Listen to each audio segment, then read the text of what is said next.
నమస్తే welcome to our channel నేను miss సిరి ప్రజా మేనిఫెస్టోని సిద్ధం చేయడానికి రెడీ అవుతున్నారు మన చంద్రబాబు నాయుడు గారు అసలు ఎలా ఉండబోతుంది ఏంటి సో ఈ అంశాన్ని మనకు వివరించడానికి మనతో పాటు ఉన్నారు ప్రముఖ senior journalist political analyst CS Rao గారు నమస్కారం సార్ నమస్తే సార్ ఇప్పుడు చూస్తుంటే చంద్రబాబు నాయుడు గారు ప్రజా మేనిఫెస్టోని రెడీ చేయడానికి సిద్ధమవుతున్నారు సో ఈ మేనిఫెస్టో అనేది ఎలా ఉండబోతుంది అంటే కూటమి ఇప్పుడు 3 పార్టీలు కలిసి ఉన్నారు సో ఈ మేనిఫెస్టో అనేది కొంచెం స్పెషల్ ఈసారి సో ఎలా ఉండబోతుంది సార్ సో ఒకటేంటంటే ఆంధ్రప్రదేశ్లో జరుగుతున్నటువంటి ఎన్నికల ప్రచారాన్ని చూస్తే కనుక సూపర్ 6 తోటి చంద్రబాబు నాయుడు వెళ్ళిపోతున్నారు ఇప్పటి వరకు కూడా.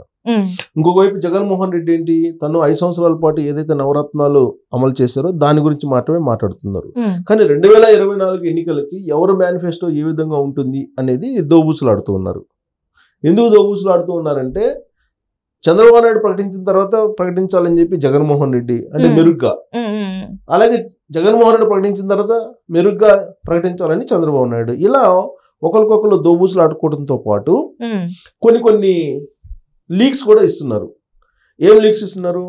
రైతు రుణమాఫీ ప్రకటిస్తారని చెప్పి గత 4 రోజుల నుంచి జగన్మోహన్ రెడ్డి అలాగే జగన్మోహన్ రెడ్డి అనుచరులు జగన్మోహన్ రెడ్డి సంబంధించినటువంటి టీము లీకులు ఇస్తూనే ఉన్నారు.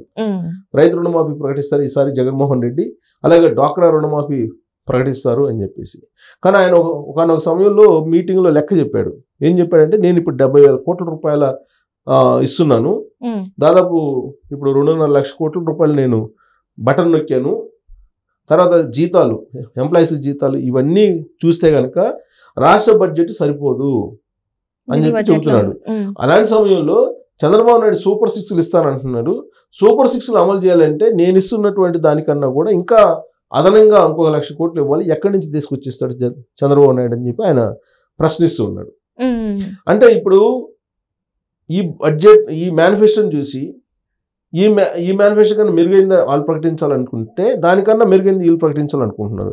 అసలు ఎక్కడి నుంచి అప్పులు వస్తాయి? ఇప్పటికే జీతాలు లేనటువంటి పరిస్థితి. 1వ తారీఖు జీతాలు ఇవ్వండి ప్రభు అని చెప్పి గవర్నర్ దగ్గరికి పోయి ప్రభుత్వ ఉద్యోగులు విజ్ఞప్తి చేసి రిక్వెస్ట్ చేసినందుకు వాళ్ళ మీద అసలు కొంతమంది చర్యలు తీసుకున్నాడు జగన్మోహన్ రెడ్డి. ఇలాంటి సిచ్యువేషన్లో మళ్ళా కొత్తగా ఈయన సంక్షేమ పథకాలను ప్రకటిస్తే జగన్మోహన్ రెడ్డి ఇప్పుడే లేవని చెప్పావు కదా, ఇప్పటికే సక్రమంగా ఇవ్వలేకపోతున్నానని చెప్పారు, మళ్ళీ ఎక్కడి నుంచి తీసుకొస్తావు అని చెప్పి ప్రశ్న జగన్మోహన్ రెడ్డికి వస్తుంది. అసలు జగన్మోహన్ రెడ్డి ఉచిత పథకాల వల్ల రాష్ట్రం 12 లక్షల కోట్ల రూపాయలు అప్పు అయిపోయిందని చెప్పి చంద్రబాబు నాయుడు చెప్తున్నాడు. అలాంటి చంద్రబాబు నాయుడు ఇప్పుడు ఏం చెప్తున్నారు? జగన్మోహన్ రెడ్డి కన్నా మెరుగైనటువంటి సంక్షేమాన్ని నేను అందిస్తాను అని చెప్తున్నారు.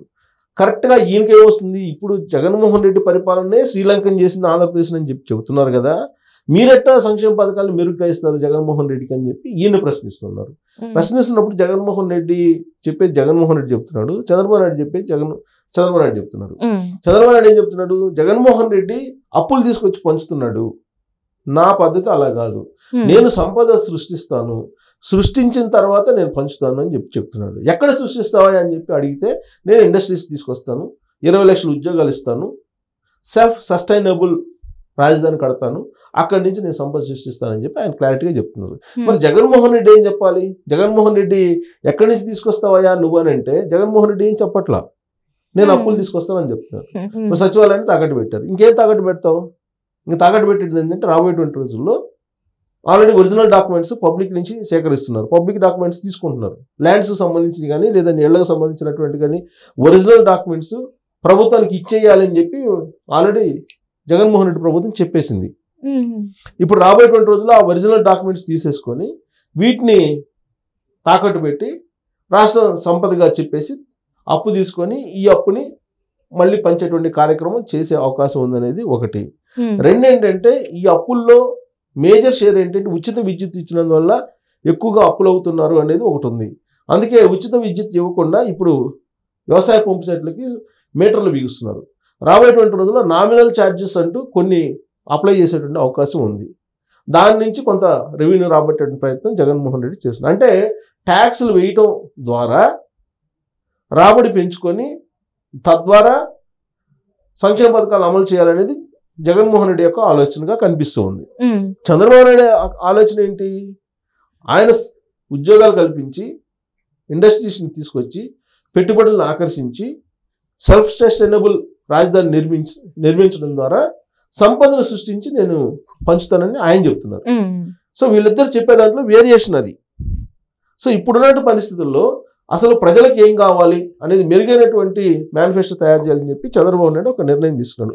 గతంలో ఎప్పుడూ లేని విధంగా చంద్రబాబు నాయుడు ఏదైనా సరే ఆయన రైతు బజార్లు పెట్టినా, డ్వాక్రా సంఘాలను పెట్టినా, లేదా కొత్త కొత్త స్కీమ్స్ ఏదైనా పెట్టినా అది చంద్రబాబు నాయుడే దానికి ఆద్యుడు.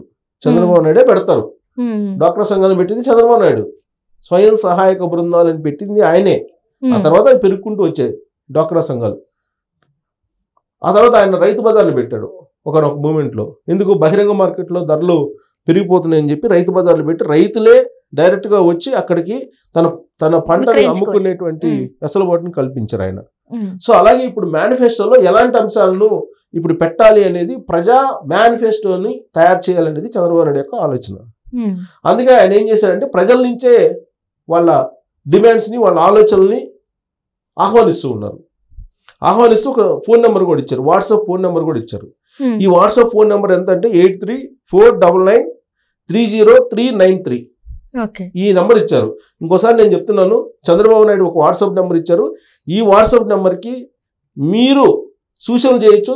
అలాగే మేనిఫెస్టో ఏ విధంగా రూపకల్పన చేయాలి, ఏ అంశాలను పొందుపరచాలి అనేది కూడా మీరు కూడా ఈ వాట్సాప్లో తెలియజేయచ్చు. అందుకే ప్రజా మేనిఫెస్టోని తయారు చేయడానికి చంద్రబాబు నాయుడు రెడీ అయ్యారు.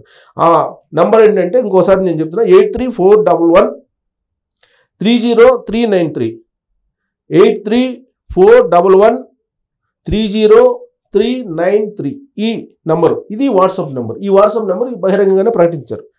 ఈ వాట్సాప్ నెంబర్కి ప్రజలు పంపిస్తే కనుక మేనిఫెస్టో ఏ విధంగా ఉండాలి, ఎలాంటి అంశాలను పొందుపరచాలి అనేది తెలియజేస్తే దాన్ని కన్సాలిడేట్ చేసి ఒక మేనిఫెస్టోని తయారు చేసి దాన్ని కూటమిలో పెట్టి చర్చించి ఫైనల్ చేసి కూటమి లీడర్లు అందరూ కలిసి ఈ మేనిఫెస్టోని అనౌన్స్ చేసేటువంటి అవకాశం ఉంది.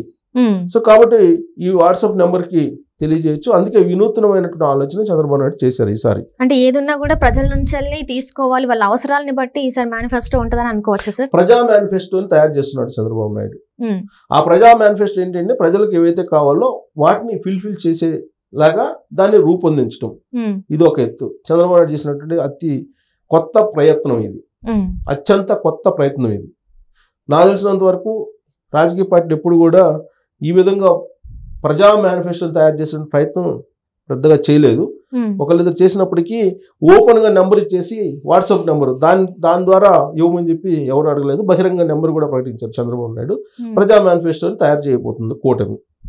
దీంతోపాటు చంద్రబాబు నాయుడు అభ్యర్థులను ప్రకటించేటప్పుడు కూడా చాలా సర్వేలను చేయించుకున్నారు. సర్వేలు చేయించుకొని ఆ సర్వేలను మళ్ళీ క్రోడీకరించిన తర్వాత ఈయన సొంతంగా ఐవీఆర్ సిస్టమ్ అనేది ఒకటి ఉంటుంది, IVRS అని. అది ఫోన్ చేస్తారు. ఫోన్ చేసి అభిప్రాయాన్ని అడుగుతారు. డైరెక్ట్గా ఫోన్ కాల్స్ వెళ్తాయి. కొన్ని లక్షల మందికి వెళ్ళిపోతాయి ఒకేసారి. సపోజ్ ఒక నియోజకవర్గం ఉంది.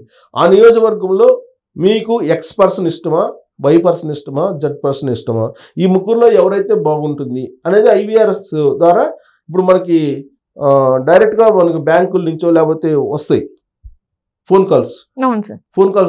కంప్యూటర్ సిస్టమ్ జనరేటెడ్ అలా వచ్చేస్తుంది. వచ్చినప్పుడు వీళ్ళు వాళ్ళ ఒపీనియన్ చెప్తే కనుక మీరు పలానా ఎక్స్ నచ్చితే 1 నొక్కండి, వై నచ్చితే 2 నొక్కండి, జెడ్ నచ్చితే 3 నొక్కండి అని చెప్పినప్పుడు వాళ్ళు ఇచ్చేటువంటి అభిప్రాయం ప్రకారం కొంతమంది క్యాండిడేట్స్ని కూడా అనౌన్స్ చేశారు. అంటే కన్ఫ్యూజ్గా లాస్ట్ 3వ జాబితాలో ఈ విధమైనటువంటి టెక్నాలజీని ఉపయోగించుకొని ఆయన అభ్యర్థులను ప్రకటించడం జరిగింది. అలాగే ఇప్పుడు మేనిఫెస్టో కూడా వాట్సాప్ నెంబర్ ఇచ్చి దాని ద్వారా ప్రజా మేనిఫెస్టోని తయారు చేసి ముందుకు వెళ్ళాలనేటువంటి ఒక వినూత్నమైనటువంటి ప్రయత్నం చంద్రబాబు నాయుడు చేస్తున్నారు. సో చంద్రబాబు నాయుడు చేసేటువంటి ప్రయత్నం ఈసారి కొంత వినూత్నంగా ఉండొచ్చు. అది ప్రజా బాహుల్యంలోకి వెళ్ళి ఫలితాలను ఆశించిన విధంగా రాబట్టేలాగా ఉంటుంది అని చెప్పి పార్టీ వర్గాలు భావిస్తున్నాయి. చూడాలి దానికి సంబంధించి.